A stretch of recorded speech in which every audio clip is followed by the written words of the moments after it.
Estamos aqui para mais uma resenha teológica, uma alegria muito grande estar com você. Estarão conosco pastor Alcenir Mota, pastor de missões da nossa igreja, e nosso pastor titular, pastor Israel Belo de Azevedo. Falamos sobre dinheiro na mão, é vendaval, Paulinho da Viola. E o que ele faz é refletir Eclesiastes sobre o dinheiro.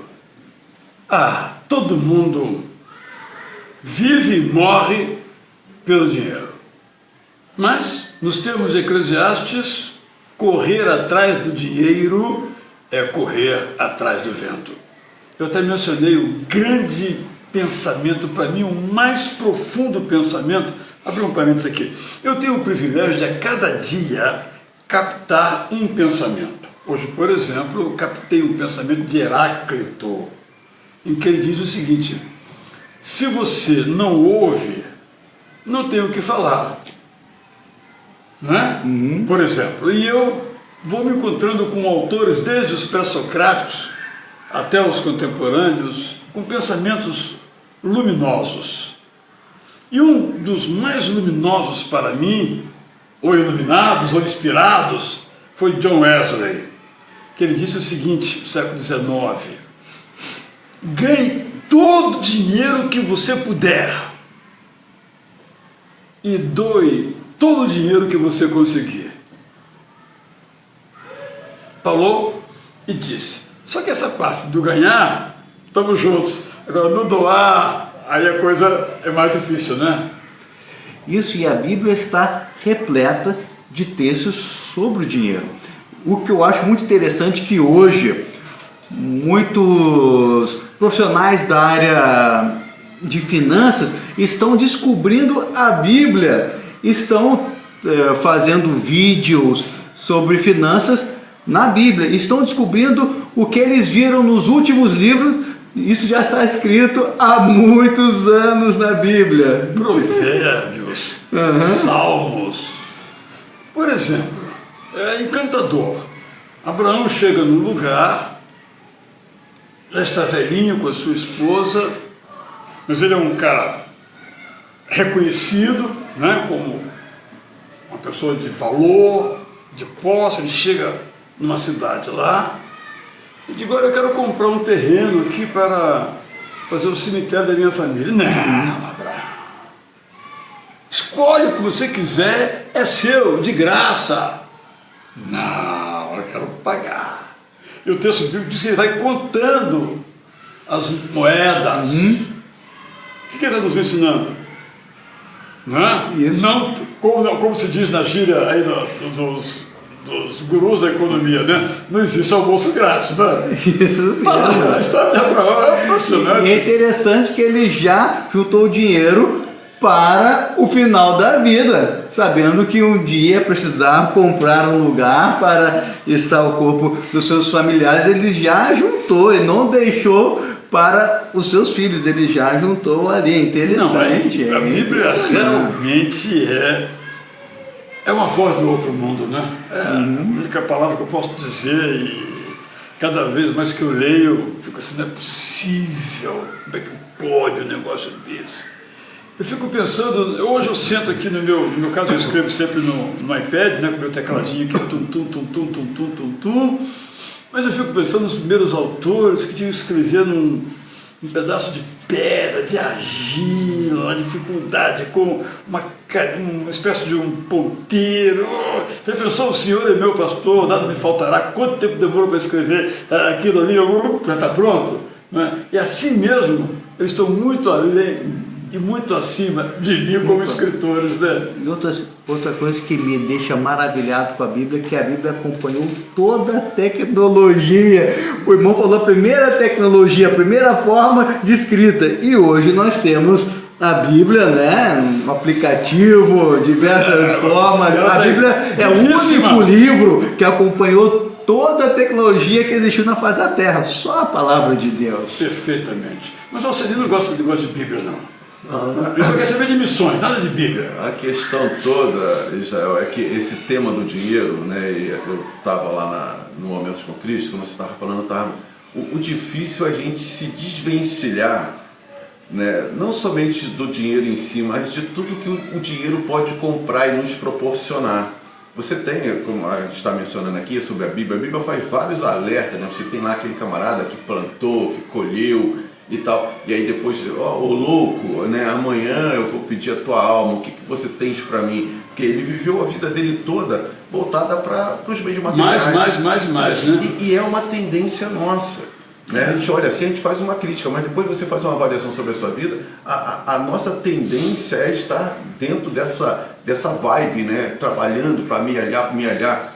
Hoje, inclusive, a gente começou ali nos nossos encontros de toda terça-feira, né? Caminho da Espiritualidade, a leitura do Evangelho Maltrapilho, e o Brennan Manning cita, né, um grande ator aí de Hollywood, que ao final da sua vida deixou milhões e milhões para o seu amante, mas acabou vazando na mídia que ele, quando estava ali no leito de morte, ele chamou um padre e se confessou pedindo perdão pelos seus pecados, porque ele estava ali atormentado, porque ia morrer e não sabia para onde ir. Então, tinha milhões na conta e deixou lá para o amante, né? Mas faltava essa paz no coração. Então é esse o perigo que a gente corre e que a Bíblia vem nos alertando aí, né? Mas realmente, como você disse, é muito difícil fugir da divinização, né? Como Jesus fala, né? O mamão, Deus, né? Do dinheiro. É uma divindade, vamos adorar, né? E receber disso os benefícios sem a gente perceber que na verdade é uma sedução que nos leva para a tragédia. Vejo que o segredo, e está na palavra de Deus, é trazer esse equilíbrio de não adorar o dinheiro e também de não ligar, gastar tudo como não se houvesse amanhã, né? Esses dois extremos são perigosos e a Bíblia nos traz realmente para um centro, para o equilíbrio. Não amar o dinheiro, mas economizar, planejar, pensar no dia de amanhã, doar, compartilhar, ser generoso. Então a palavra de Deus tem as respostas para todas as coisas e muitas respostas para a nossa vida financeira também. Inclusive para o desânimo. O desânimo. Por que nós ficamos desanimados? O Senhor trouxe um motivo por que nós ficamos desanimados, né? E esse motivo foi a decepção, não é isso? A decepção nos traz o desânimo. Decepção com uma amizade, decepção com a família, decepção mesmo com a estrutura eclesiástica, com uma pessoa, com o assunto, com a política, o desânimo. E como lidar com esse desânimo? Vou ler então o texto aqui, que eu usei, né? Eu comecei bem do começo, porque aqui, olha, em Mateus 11, 25, ele começa dizendo uma oração de Jesus. Eu acho que as coisas estão interligadas, né? Então ele diz, olha, eu te agradeço por mostrares como ages, referindo a Deus, né? Tu não te revelaste às pessoas cheias de sabedoria humana. Aí ele vai dizendo, olha, eu e o Pai agimos em completa sintonia. E agora eu quero que vocês conheçam também o Pai Eterno. Aí, sei que vocês estão cansados, 28 a 30, e sobrecarregados. Venham a mim, e eu lhes darei alívio. Venham viver no compasso do Evangelho. Aprendam a viver do jeito que eu ensino. Eu lhes dedicarei meu coração cheio de compaixão e simplicidade. Falando do dinheiro, né? Só no Evangelho há descanso verdadeiro. Eu cuidarei de vocês com ternura. O Evangelho não é pesado, mas leve.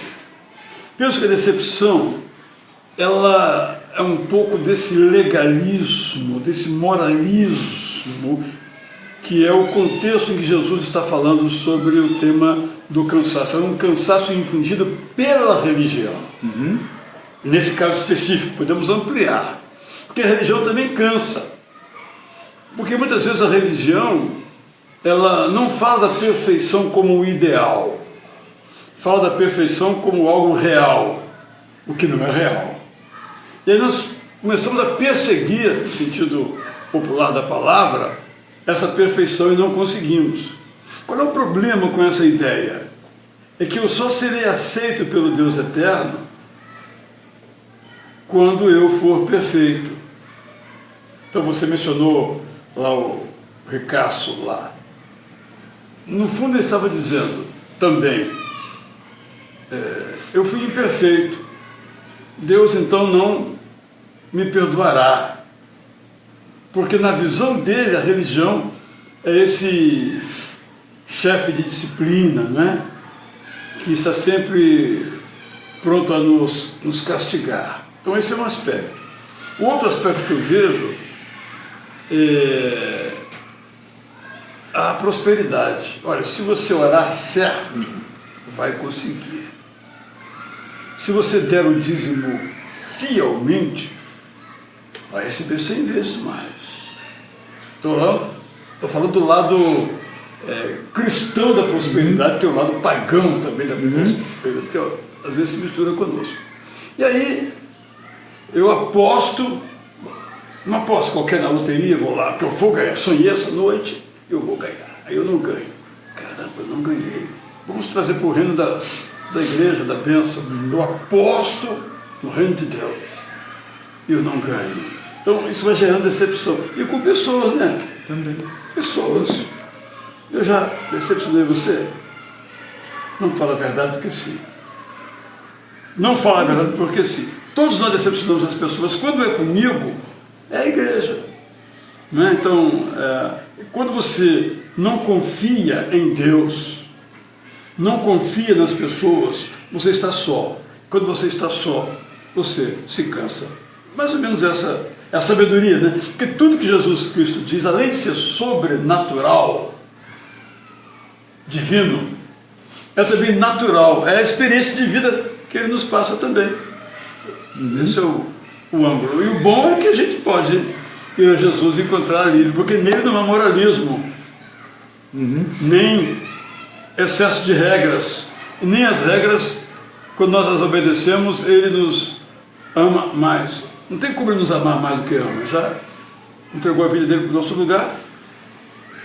E no seu segundo ponto nessa pregação, o senhor falou que o Evangelho nos leva a uma vida mais leve, né?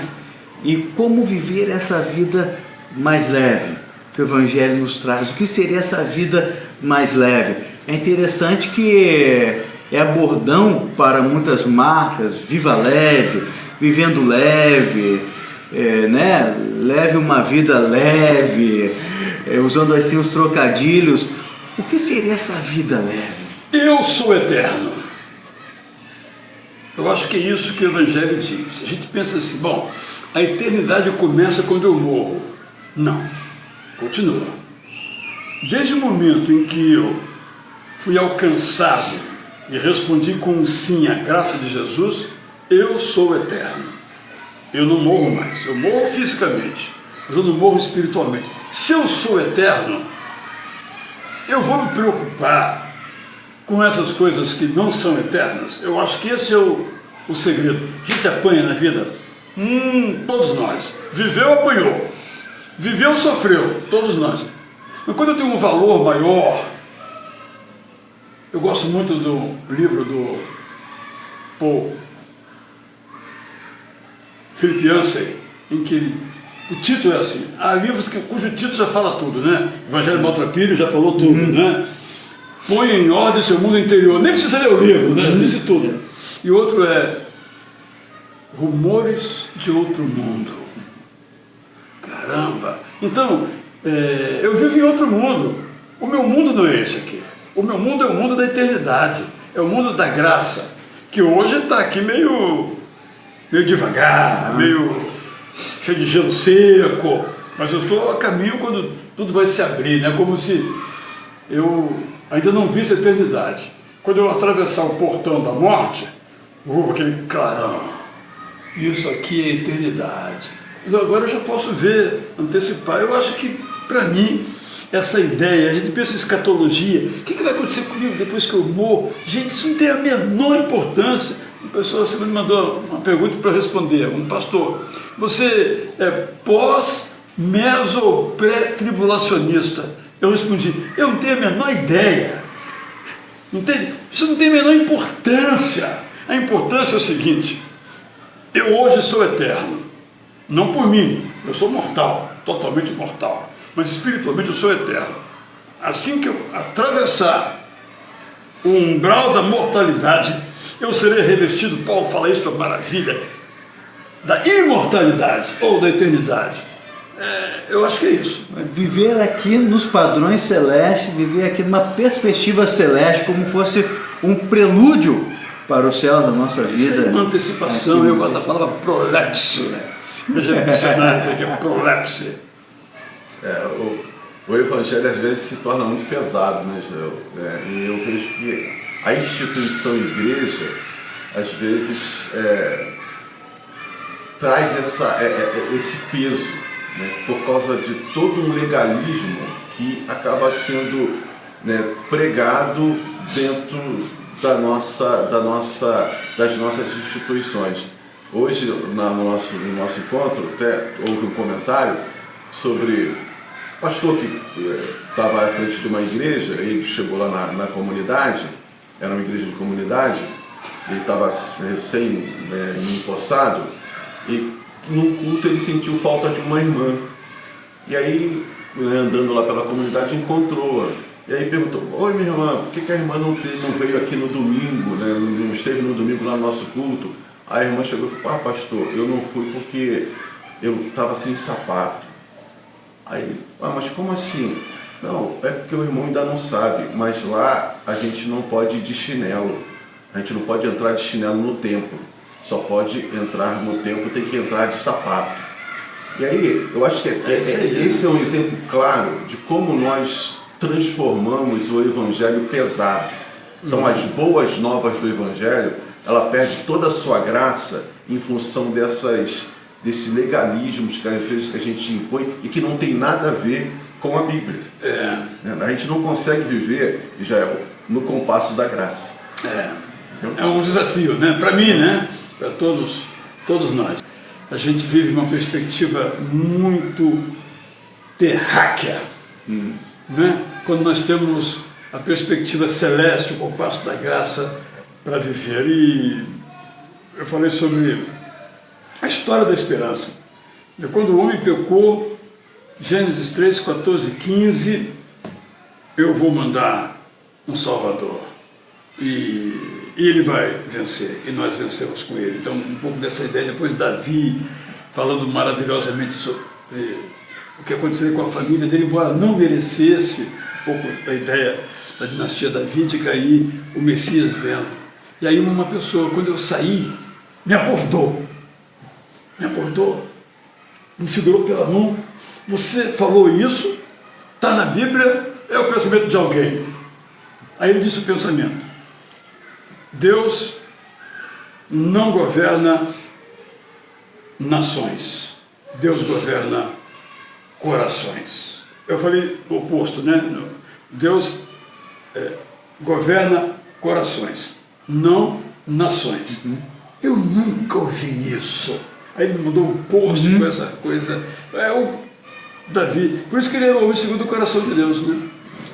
De fato, era alguém, Davi, a gente às vezes, se ele se lembra, tinha um irmão nosso aqui, que quando nós falávamos em nossa classe de estudo bíblico, que Davi era segundo o seu coração, o de Deus. Não, Davi fez isso, Davi fez aquilo. Depois, muitos anos depois, agora eu entendi, eu estou de acordo que Davi realmente era o homem segundo o coração de Deus, que é como nós devemos ser.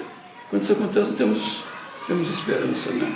A missionária Lúcia Margarida, que durante muitos anos servindo missões nacionais e depois também veio ser presidente da União Feminina Missionária.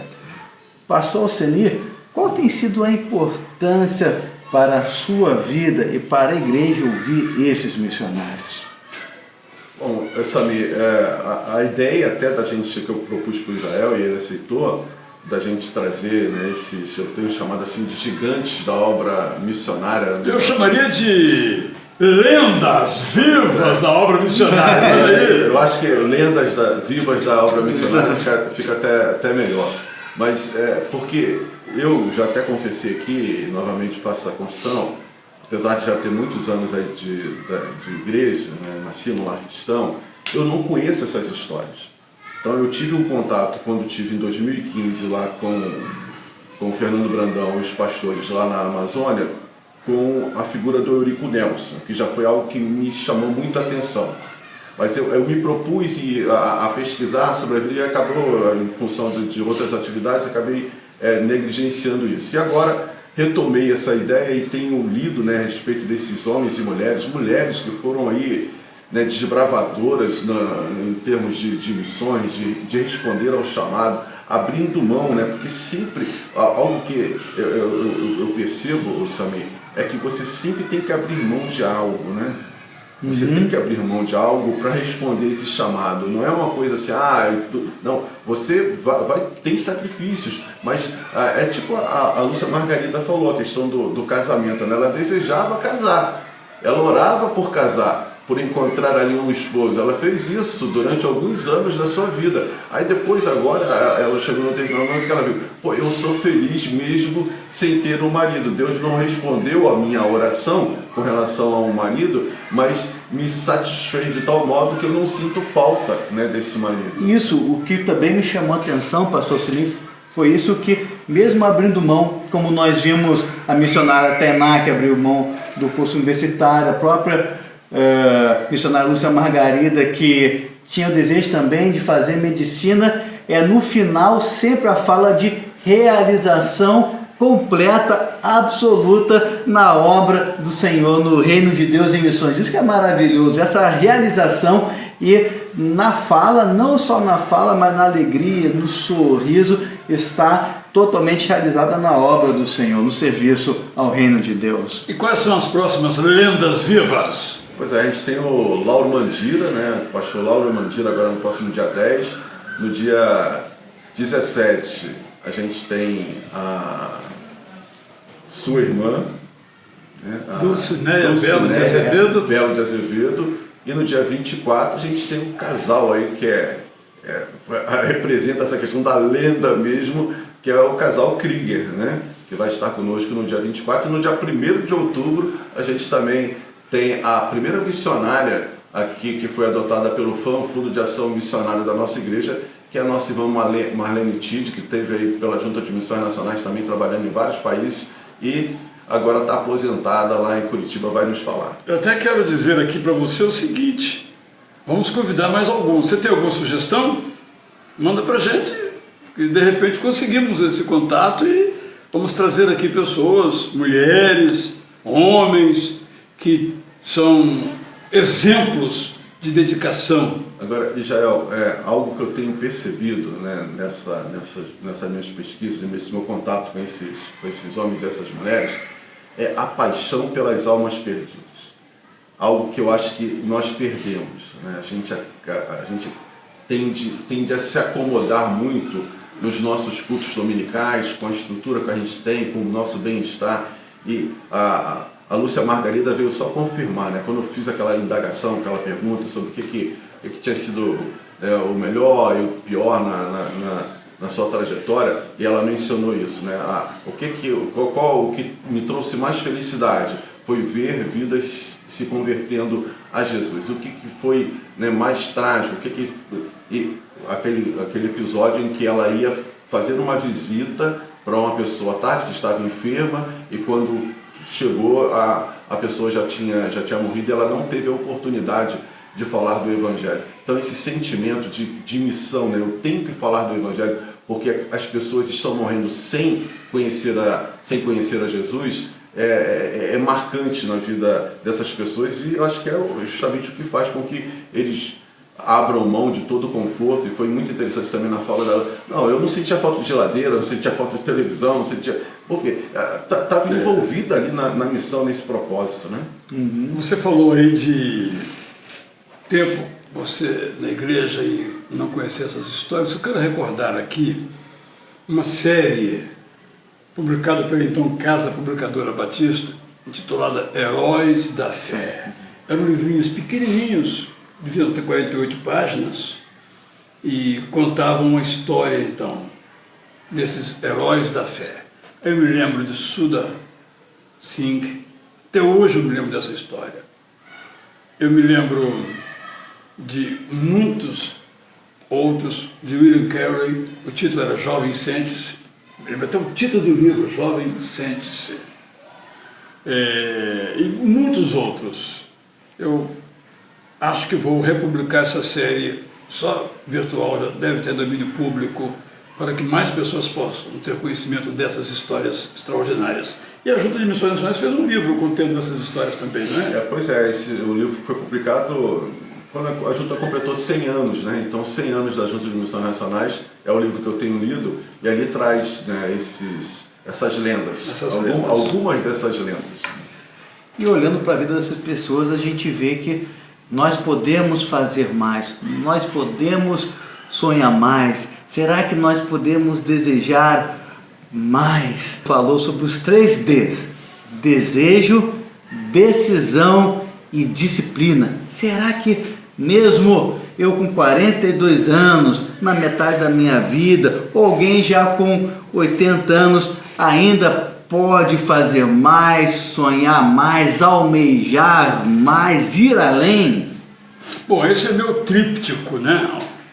Durante muitos anos tenho pensado sobre isso. Desejo. Nós somos movidos a desejos, mas nem sempre nós não os realizamos. Por que nós não realizamos os nossos sonhos? Eu acho que ficamos só no desejo. Quero escrever um livro. É interessante o militar nessa área editorial. Quantas pessoas me procuram, eu quero escrever um livro. Morrem e não escrevem um livro. E tinham muito para dizer. Porque é preciso dar o segundo passo, a decisão. Eu vou escrever um livro. Temos, por exemplo, muitas pessoas no campo do direito. E alguns destes ou dessas querem entrar na magistratura, querem ser juízes, juízas. Desejo legítimo. Então, tem que tomar uma decisão. Eu vou ser juiz, eu vou ser juíza. Só no desejo é vago. Mas depois tem que se organizar, vem a disciplina. Não dá para realizar os nossos desejos sem um sacrifício pessoal. Dormir menos, comer menos, se for perder peso, caminhar mais, por exemplo, ver menos televisão, ficar menos tempo no WhatsApp, ler mais. Eu quero muito ler a Bíblia toda. Aí começa empolgado, vai em Gênesis, vai até o capítulo 20 de Êxodo, e não continua. Não tem disciplina. Que hora que você vai ler a Bíblia? Eu vou ler. Quando? Amanhã. Tá. Que horas? Vou ver. Não vai ler. O dia passa e não leu. Amanhã. Eu sempre acordo às 6, por exemplo. Eu vou acordar às 5h45. Vou ler 15 minutos amanhã. Todos os dias. Ao final de 2 anos, lendo 15 minutos, você vai ter a alegria de ter lido a Bíblia toda. Pastor Israel, eu olhando aqui para a Bíblia Prazer da Palavra, me fez recordar alguns anos atrás, quando o senhor teve o desejo de fazer uma paráfrase da Bíblia. Me lembro muito bem que o senhor falou desse desejo. O senhor falou: vou precisar uns 5 ou 7 anos. O senhor tinha esse desejo, estava pensando muito, mas estava colocando ali na ponta do lápis o tempo, quantos anos eu tenho, quando que vai ser. Eu lembro muito bem disso. Depois eu lembro quando o senhor começou a escrever. O senhor decidiu e começou a escrever, então, a paráfrase, a Bíblia Prazer da Palavra, na versão alcance de todos, que foi movido por esse seu amor da Bíblia chegar a todas as pessoas, uma linguagem que viesse chegar. Eu lembro quando o senhor decidiu. Me lembro muito bem, principalmente em nossas caminhadas, quando o Senhor estava escrevendo, quando o Senhor trazia, compartilhava um versículo. Será que essa palavra aqui vai ser compreendida? E hoje, através do seu desejo que nasceu no seu coração, e creio que vindo de Deus e com muita oração, da sua decisão e a sua disciplina está aqui.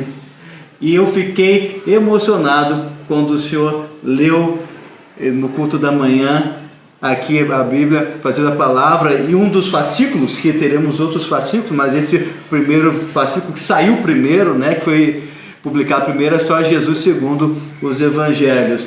E para mim me inspira muito, porque não só o que o Senhor prega, porque o que o Senhor prega os 3Ds, né? Há muitos anos eu ouço o Senhor pregando, eu vi o Senhor realizando, e me alegro muito, é uma inspiração. Qual é o seu sonho? Você pode realizá-lo.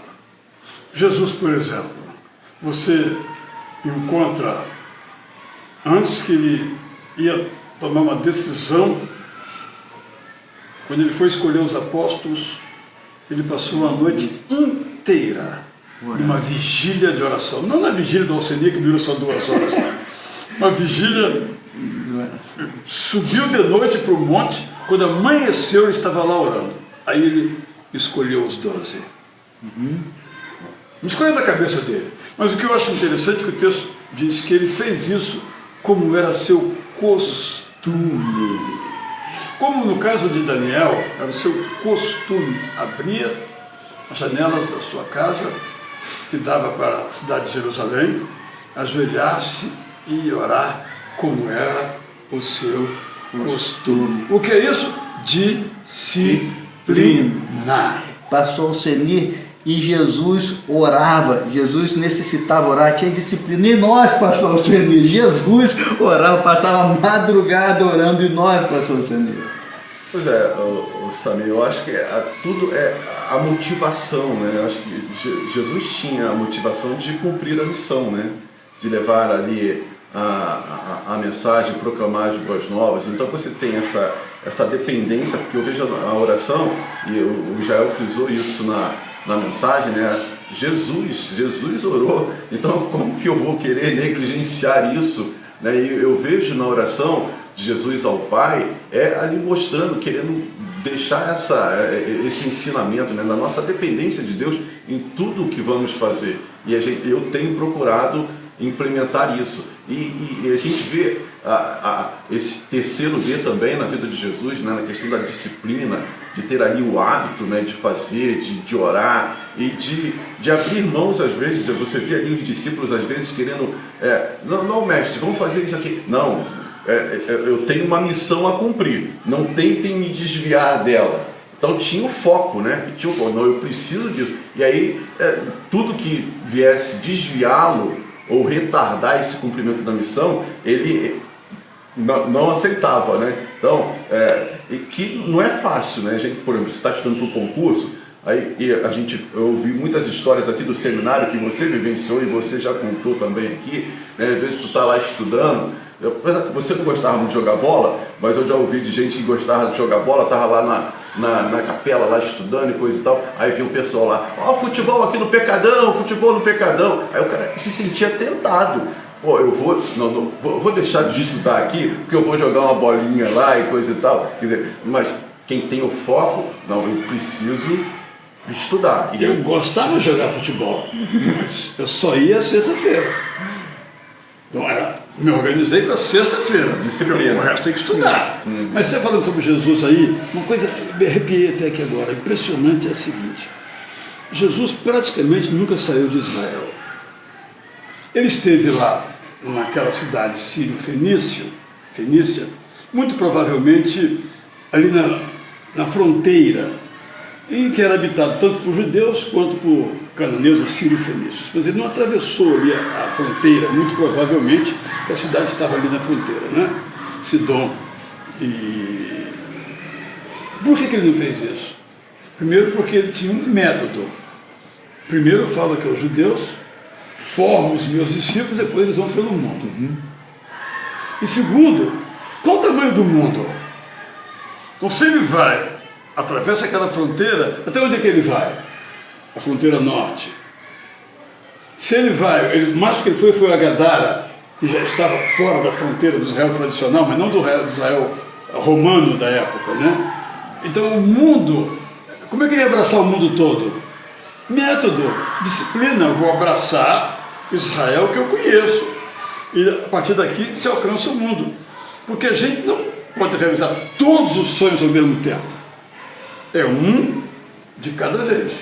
Eu tenho um sonho, por exemplo, de escrever uma ficção sobre a primeira igreja da história, a igreja de Jerusalém. Os Atos gasta aqui uns poucos capítulos com isso. No máximo, juntando tudo 10 capítulos. Muito pouco. Né? Então, não há documentos que você possa contar essa história, a não ser o que está na Bíblia. Mas a ficção, os conhecimentos da arqueologia, da arquitetura da época, do direito, você pode colocar isso numa ficção. Mas eu não vou fazer isso agora. E até provável que eu nem faça. Embora eu ache necessário, fica aí a sugestão. Eu acho importante. Mas eu tenho que colocar um foco. Não dá para estar em todos os lugares ao mesmo tempo, de ver todas as séries que você gosta, de escrever todos os livros, todos os temas, de pregar todos os sermões do mundo, de realizar todos os sonhos, um de cada vez. E cada um tem que suar. Isso. Nós podemos realizar mais. Então, se você tiver um desejo, ore, deseje e ore. Se você tomar uma decisão, realmente decida. Em oração, decida e ore. E se você decidir, tenha disciplina, ore todos os dias. Nós podemos realizar mais. E agora o pastor Alcenir irá orar para caminharmos, finalizarmos esse momento tão precioso, a nossa resenha teológica. Que o amor de Deus, essa graça tão maravilhosa de Jesus Cristo e a comunhão, a consolação do Espírito Santo estejam com todos nós, hoje e amanhã e para todo sempre. Amém e amém. Um beijo para você.